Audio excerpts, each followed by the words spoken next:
மக்களால் தேர்ந்தெடுக்கப்படுகின்ற சட்டமன்ற உறுப்பினர்கள், நாடாளுமன்ற உறுப்பினர்கள் மக்களை சந்தித்து மக்களுடைய குறைகளை கேட்டறிந்து உடனுக்குடன் அந்த பிரச்சனைகளை நிவர்த்தி செய்வதற்கு அந்தந்த தொகுதிகளிலே அலுவலகம் இருப்பது வாடிக்கை. ஆனால் குறிப்பாக திருவள்ளூர் மாவட்டத்தில் எடுத்துக்கொண்டால் பூவிருந்தவல்லி சட்டமன்ற தொகுதி, மாதாவரம் சட்டமன்ற தொகுதி, அம்பத்தூர் சட்டமன்ற தொகுதி, பொன்னேரி சட்டமன்ற தொகுதி, மதுரவாயல் சட்டமன்ற தொகுதி, இந்த 5 சட்டமன்ற தொகுதிகளிலும் அலுவலகம் இல்லை. ஆனால் பூவிருந்தவல்லி சட்டமன்ற தொகுதியிலும் பொன்னேரி சட்டமன்ற தொகுதியிலும் அலுவலகம் இருந்தும் பூவிருந்தவல்லி சட்டமன்ற அலுவலகத்தில் காவல்துறையினுடைய போக்குவரத்து பிரிவினுடைய அலுவலகம் செயல்பட்டு கொண்டிருக்கின்றது. சட்டமன்ற உறுப்பினர் எங்கே உட்காருகிறார், மக்களை எங்கே சந்திக்கிறார் என்று தெரியவில்லை. மக்களை புலமை கொண்டிருக்கிறார்கள், சட்டமன்ற உறுப்பினரை பார்க்க முடியவில்லை என்று சொல்லிக் கொண்டிருக்கிறார்கள். அதே போல பொன்னேரி சட்டமன்ற அலுவலகத்தில் பகுதி நேர ரேஷன் கடை செயல்பட்டு கொண்டிருக்கின்றது.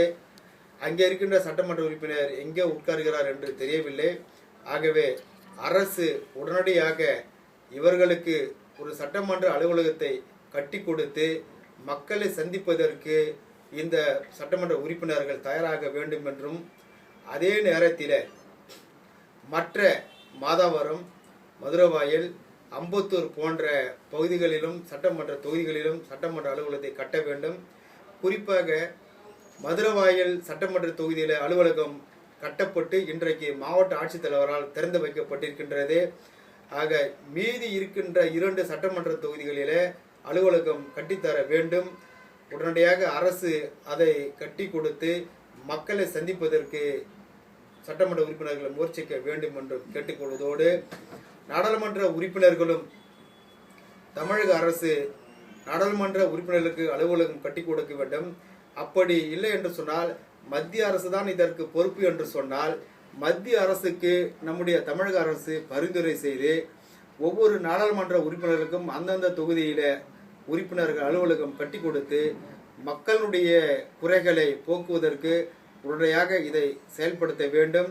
சட்டமன்ற உறுப்பினரோ அல்லது நாடாளுமன்ற உறுப்பினரோ எங்கே இருக்கிறார், எந்த அலுவலகத்தில் இருக்கிறார் என்று தெரியாமல் மக்கள் திண்டாடி கொண்டிருக்கிறார்கள். மக்களுடைய பிரச்சனைகளை போக்குவதற்கு சரியான இடம் இல்லை.